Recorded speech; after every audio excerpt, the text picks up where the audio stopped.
നമ്മുടെ കുടുംബങ്ങളിൽ, നമ്മുടെ കുടുംബത്തിൻ്റെ നല്ല മുന്നോട്ടുള്ള പോക്കിന് വേണ്ടിയിട്ട്, സന്തോഷവും സമാധാനവും ദൈവകൃപയും ഉണ്ടാകാൻ വേണ്ടി നമുക്ക് ആവശ്യമായിട്ട് ഏറ്റവും വലിയ കൃപകളിലൊന്നാണ് വിട്ടുവീഴ്ച ചെയ്യുക എന്ന് പറയുക. വിട്ടുവീഴ്ച എന്ന് പറയുക, ഞാനെന്ന് പറയുന്ന ഭാവത്തിൽ നിന്ന് നമ്മളെന്ന് പറയുന്ന ഭാവത്തിലേക്ക് മാറുകയാണ്.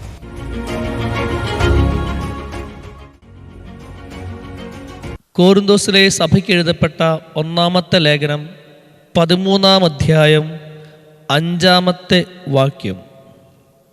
സ്നേഹം അനുചിതമായി പെരുമാറുന്നില്ല, സ്നേഹം സ്വാർത്ഥം അന്വേഷിക്കുന്നില്ല. ഈശോ മിശിഹായിൽ സ്നേഹം നിറഞ്ഞ മാതാപിതാക്കന്മാരെ, സഹോദരി സഹോദരങ്ങളെ,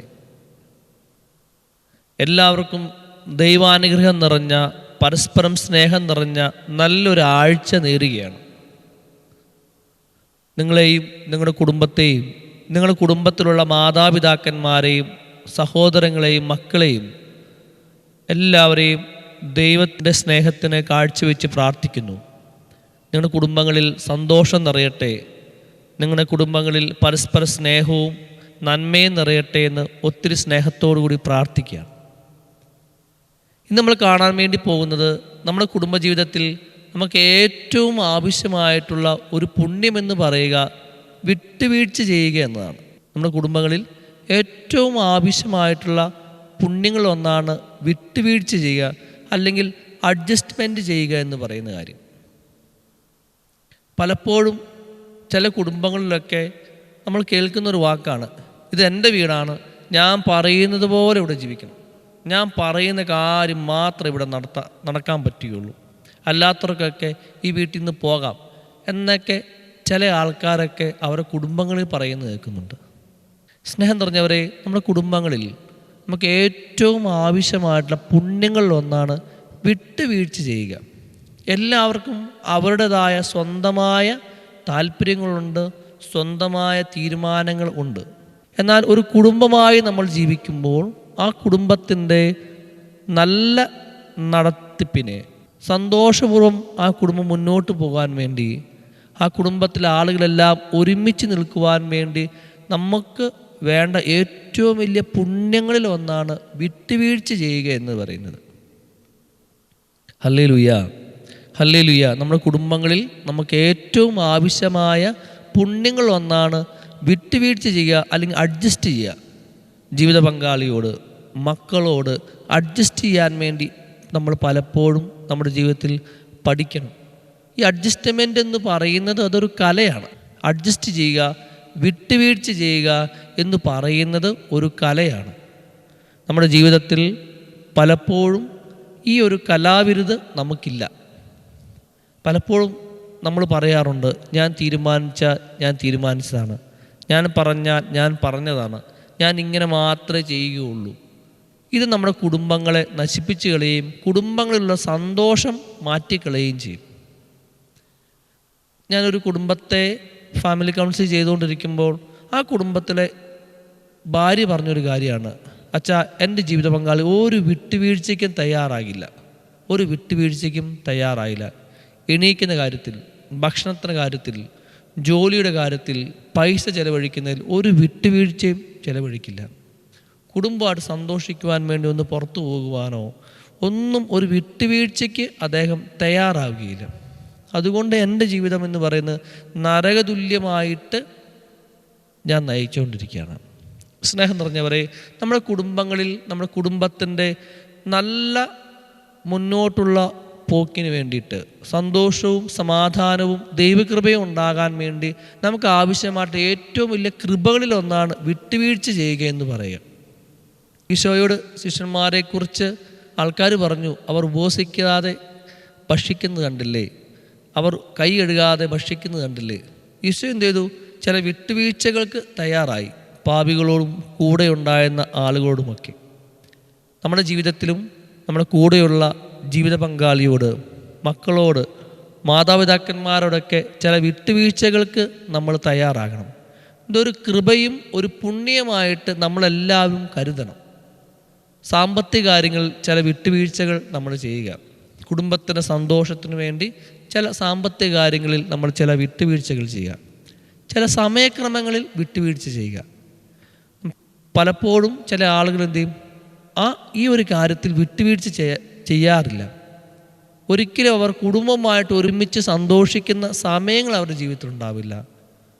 നമ്മുടെ സമയക്രമങ്ങളിൽ ചില വിട്ടുവീഴ്ചകൾ നമ്മൾ ചെയ്യാൻ വേണ്ടി പരിശ്രമിക്കാം. മൂന്നാമതായിട്ട്, പരസ്പരം സമയം ചെലവഴിക്കുന്നതിൽ വിട്ടുവീഴ്ചകൾ ചെയ്യുക. ചില ആളുകൾ ജോലി ചെയ്യുന്നു, പുറത്തു പോകുന്നു, രാത്രിയാകുമ്പോൾ തിരിച്ചു വരുന്നു, വീണ്ടും രാവിലെ പോകുന്നു. ആ കുടുംബത്തോട് ചെലവഴിക്കുന്ന സമയങ്ങളിൽ നിങ്ങൾ ചില വിട്ടുവീഴ്ചകൾ ചെയ്യുക. ഒരു കുടുംബത്തെ പരിചയപ്പെട്ടപ്പോൾ ആ ജീവിത പങ്കാളി പറയുക, ആ കുടുംബത്തിൽ ഒരു ജോലി പോലും എൻ്റെ ഹസ്ബൻഡ് ചെയ്യില്ല, അവിടെ കുടുംബമായിട്ട് ഒരു ജോലി പോലും ചെയ്യില്ല. നമ്മളെ ചില ജോലി ക്രമങ്ങളിൽ ചില വിട്ടുവീഴ്ചകൾ ചെയ്യുക. ജീവിത പങ്കാളിയെ സഹായിക്കാൻ വേണ്ടി നമ്മൾ നോക്കുക. നാലാമതായിട്ട്, നമ്മുടെ ജീവിതത്തിൽ വിട്ടുവീഴ്ച ചെയ്യാൻ വേണ്ടി പലപ്പോഴും നമ്മുടെ ഈഗോ സമ്മതിക്കില്ല. നമ്മുടെ സ്വാർത്ഥം, ഞാനെന്ന് പറയുന്ന ഭാവം അല്ലെങ്കിൽ നമ്മൾ സ്വാർത്ഥത പലപ്പോഴും വിട്ടുവീഴ്ചകൾക്ക് തയ്യാറാകാൻ സമ്മതിക്കില്ല.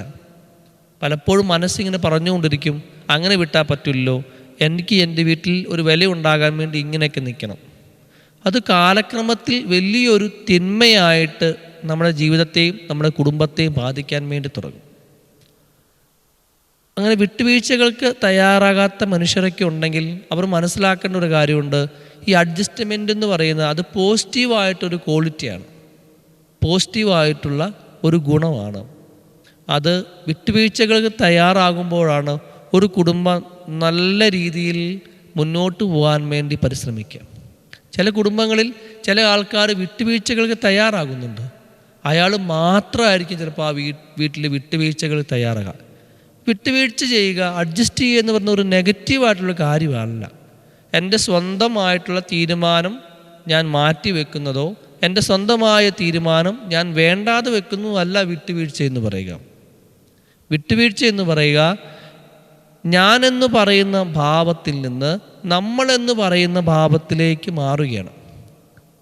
ഈ ക്ലാസ് ആരംഭിക്കുന്ന മുമ്പ് ഞാൻ പറഞ്ഞ ഒരു വാക്യം ഇതാണ്, ഇത് എൻ്റെ വീടാണ്, എൻ്റെ തീരുമാനം മാത്രം നടക്കുള്ളൂ, ഞാൻ പറഞ്ഞാൽ ആ എൻ്റെ എന്ന് പറയുന്ന കാര്യം മാറി നമ്മുടേത് ആണെന്ന ഭാവത്തിലേക്ക് വരുന്നതിൻ്റെ പേരാണ് വിട്ടുവീഴ്ച എന്ന് പറയുക.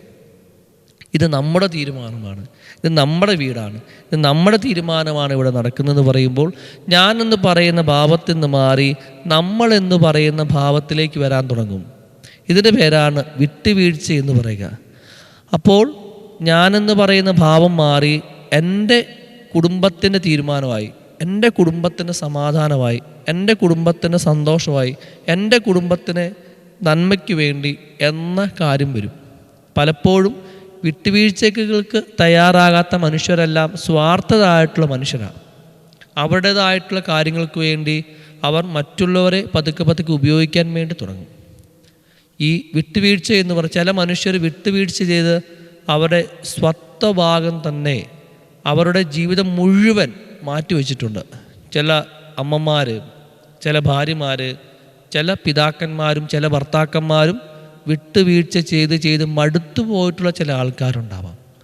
അവരെല്ലാം ചെയ്യുന്ന ഈ കുടുംബത്തിന് വേണ്ടിയിട്ട് ചെയ്യുന്നതാണ്. നിങ്ങൾ അങ്ങനെ ചില കാര്യങ്ങൾ ചെയ്യരുത്. നിങ്ങളുടെ ഇഷ്ടങ്ങളും നിങ്ങളുടെ തീരുമാനങ്ങളുമൊക്കെ നിങ്ങളുടെ കുടുംബത്തിൽ നിങ്ങൾ പതുക്കെ അവതരിപ്പിക്കുകയും കൂടി ചെയ്യണം.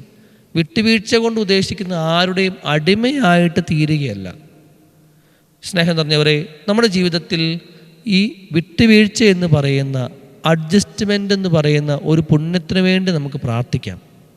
ഒരു കുടുംബത്തിൽ എന്തൊക്കെ ബുദ്ധിമുട്ടിലെയും പ്രശ്നങ്ങളുടെയും പ്രതിസന്ധികളുടെയൊക്കെ നിങ്ങൾ കടന്നു പോകുന്നുണ്ടോ, നിങ്ങളുടെ കുടുംബത്തിൽ വിട്ടുവീഴ്ച ചെയ്യുക, അഡ്ജസ്റ്റ് ചെയ്യുക എന്ന് പറയുന്ന ഒരു പുണ്യം, ഒരു കൃപ നിങ്ങൾക്കുണ്ടെങ്കിൽ നിങ്ങളുടെ കുടുംബം സന്തോഷത്തോടെ പോകും. ഹല്ലേലൂയ. നിങ്ങളുടെ കുടുംബത്തിൽ വിട്ടുവീഴ്ച ചെയ്യുക, അഡ്ജസ്റ്റ് ചെയ്യുക എന്ന ഒരു ക്വാളിറ്റി, എന്നൊരു ഗുണഗണം നിങ്ങൾക്കുണ്ടെങ്കിൽ നിങ്ങളുടെ കുടുംബം സന്തോഷത്തോടെ മുന്നോട്ട് പോകാൻ വേണ്ടി തുടങ്ങും. പറഞ്ഞൊരു കാര്യം വളരെ പ്രധാനപ്പെട്ട അതാണ്. ചില ആൾക്കാർ ജീവിതകാലം മുഴുവൻ വിട്ടുവീഴ്ച ചെയ്തുകൊണ്ടിരിക്കുന്നുണ്ട്. അവരുടെ സമയം, അവരുടെ സന്തോഷങ്ങൾ, അവരുടെ യാത്രകൾ, അങ്ങനെയൊക്കെ ജീവിതകാലം മുഴുവൻ വിട്ടുവീഴ്ച ചെയ്യുന്ന ചില ആൾക്കാരുണ്ട്. അവരുടെ അഭിപ്രായങ്ങളൊന്നും പ്രകടിപ്പിക്കാതെ വിട്ടുവീഴ്ച ചെയ്യുമ്പോൾ അത് ശാരീരികവും മാനസികവുമൊക്കെ അവരെ ബാധിക്കുവാൻ വേണ്ടി തുടങ്ങും. വിട്ടുവീഴ്ച എപ്പോഴും അത് ആരോഗ്യപരമായിരിക്കണം. നിങ്ങളുടെ അഭിപ്രായങ്ങളും നിങ്ങളുടെ സന്തോഷങ്ങളും പ്രകടിപ്പിക്കാൻ പറ്റിയ ഒരു കുടുംബമായിട്ട് നിങ്ങളുടെ കുടുംബം വളർന്നു വരുവാൻ വേണ്ടി നിങ്ങൾ പരിശ്രമിക്കാൻ വേണ്ടി ശ്രദ്ധിക്കണം. സ്നേഹം നിറഞ്ഞവരെ, നമ്മുടെ കുടുംബത്തിൽ പരസ്പരം വിട്ടുവീഴ്ചകൾക്ക് നമ്മൾ തയ്യാറാകട്ടെ. ജീവിത പങ്കാളിയും മക്കളുടെയും മാതാപിതാക്കന്മാരുടെയും തീരുമാനങ്ങൾക്ക് വേണ്ടി, അവരുടെ സന്തോഷങ്ങൾക്ക് വേണ്ടി വിട്ടുവീഴ്ചകൾ തയ്യാറാകട്ടെ. വിട്ടുവീഴ്ച എവിടെയുണ്ടോ ആ കുടുംബം സന്തോഷത്തോടെ മുന്നോട്ട് പോകാൻ വേണ്ടി തുടങ്ങും. എവിടെ വിട്ടുവീഴ്ചയുണ്ടോ ആ കുടുംബത്തിൽ സന്തോഷം നിറയാൻ വേണ്ടി തുടങ്ങും. എവിടെ വിട്ടുവീഴ്ചകളുണ്ടോ, എവിടെ അഡ്ജസ്റ്റ്മെൻറ്റുകളുണ്ടോ ആ കുടുംബം കുറച്ചും കൂടി പരസ്പരം മനസ്സിലാക്കാൻ വേണ്ടി തുടങ്ങും. എൻ്റെ നിന്ന് മാറി ഞങ്ങളുടെ കുടുംബം, ഞങ്ങളുടെ സമയം, ഞങ്ങളുടെ സന്തോഷം എന്ന് പറയുന്ന ഒരു രീതിയിലേക്ക് വരാൻ തുടങ്ങും. അല്ലെങ്കിൽ ഒരാളുടെ മാത്രം സന്തോഷമായിട്ട് ആ കുടുംബം മുങ്ങിപ്പോവും. നമുക്ക് പ്രാർത്ഥിക്കാം. ഈശോയെ, ഈ ആഴ്ചകളിൽ, ഈ ദിവസങ്ങളിൽ ഞങ്ങളുടെ കുടുംബത്തെ ഞങ്ങൾ സമർപ്പിച്ച് പ്രാർത്ഥിക്കുന്നു. ഞങ്ങളുടെ കുടുംബങ്ങളിൽ പരസ്പരം അഡ്ജസ്റ്റ് ചെയ്യാനുള്ള, പരസ്പരം മനസ്സിലാക്കുവാനുള്ള, പരസ്പരം വിട്ടുവീഴ്ചകൾക്ക് തയ്യാറാകാനുള്ള കൃപ ഞങ്ങൾക്ക് തരണമെന്ന് പ്രാർത്ഥിക്കാം. ചില കുടുംബങ്ങളിലൊക്കെ ചില ആൾക്കാർ ഒരു വിട്ടുവീഴ്ചയ്ക്കും തയ്യാറാകാതെ ആ കുടുംബം നരകതുല്യമായി മുന്നോട്ട് പോകുന്നുണ്ട്. അങ്ങനെയുള്ള കുടുംബങ്ങളെ ഞങ്ങൾ സമർപ്പിച്ച് പ്രാർത്ഥിക്കുന്നു. ഈശോയെ, നിനക്കുണ്ടായിരുന്ന ഈ ഒരു ഗുണം, ഈ ഒരു പുണ്യം ഞങ്ങൾ ഓരോരുത്തരെയും കുടുംബങ്ങളിൽ വർഷിക്കാൻ വേണ്ടി ഞങ്ങൾ പ്രാർത്ഥിക്കുന്നു. നമുക്ക് പരിശ്രമിക്കാം, നമുക്ക് നല്ല തീരുമാനമെടുക്കാം. ഞാൻ എൻ്റെ കുടുംബത്തിൻ്റെ ചില സന്തോഷങ്ങൾക്ക് വേണ്ടി, എൻ്റെ മക്കളുടെ ചില സന്തോഷങ്ങൾക്ക് വേണ്ടി, എൻ്റെ മാതാപിതാക്കന്മാരുടെ ചില സന്തോഷങ്ങൾക്ക് വേണ്ടി ഞാൻ ഇന്നു മുതൽ ചില വിട്ടുവീഴ്ചകൾക്ക് തയ്യാറാകും. എപ്പോൾ നിങ്ങൾ വിട്ടുവീഴ്ചകൾക്ക് തയ്യാറാകുന്നു, അപ്പോൾ മുതൽ നിങ്ങളുടെ കുടുംബങ്ങളിൽ സന്തോഷം നിറയാൻ വേണ്ടി തുടങ്ങും. ഒരു പുല്ല് പോലും ഇല്ലാത്ത ഒരു പ്രദേശത്ത് നല്ലൊരു മഴ പെയ്ത് കഴിയുമ്പോൾ എന്ത് സംഭവിക്കും? പുല്ലുകൾ മുളയ്ക്കുന്നത് പോലെ, ജീവൻ ഉണ്ടാകുന്നത് പോലെ നിങ്ങളുടെ ജീവിതത്തിൽ എപ്പോൾ നിങ്ങൾ വിട്ടുവീഴ്ചകൾക്ക് തയ്യാറാകുന്നുവോ അപ്പോൾ മുതൽ ആ കുടുംബങ്ങളിൽ സന്തോഷത്തിൻ്റെയും സ്നേഹത്തിൻ്റെയും പരസ്പര ധാരണയുടെയും ഒക്കെ ഈ ജീവനുകൾ പതുക്കെ പതുക്കെ ഉണ്ടാകാൻ വേണ്ടി തുടങ്ങും. നമുക്ക് പ്രാർത്ഥിക്കാം. ഈശോ ഈ വിട്ടുവീഴ്ച എന്ന് പറയുന്ന പുണ്യങ്ങൾ കൊണ്ട് നമ്മൾ ഓരോരുത്തരെയും നിറയ്ക്കാൻ വേണ്ടി പ്രാർത്ഥിക്കാം. ഈശോ നമ്മൾ ഓരോരുത്തരെയും അനുഗ്രഹിക്കട്ടെ. നമ്മുടെ കുടുംബങ്ങളിൽ ഒരുപാട് നന്മകൾ കൊണ്ടും പുണ്യങ്ങൾ കൊണ്ടും നിറയട്ടെ. കുടുംബജീവിതക്കാരുടെ മാതൃകയും തുണയുമായ വിശുദ്ധ യേശുപിതാവിൻ്റെയും പരിശുദ്ധ കന്യകാമാതാവിൻ്റെയും മാധ്യസ്ഥം നമ്മൾ ഓരോരുത്തരോടും കൂടി ഉണ്ടായിരിക്കട്ടെ, ഇപ്പോഴും എപ്പോഴും എന്നേക്കും. ആമേൻ.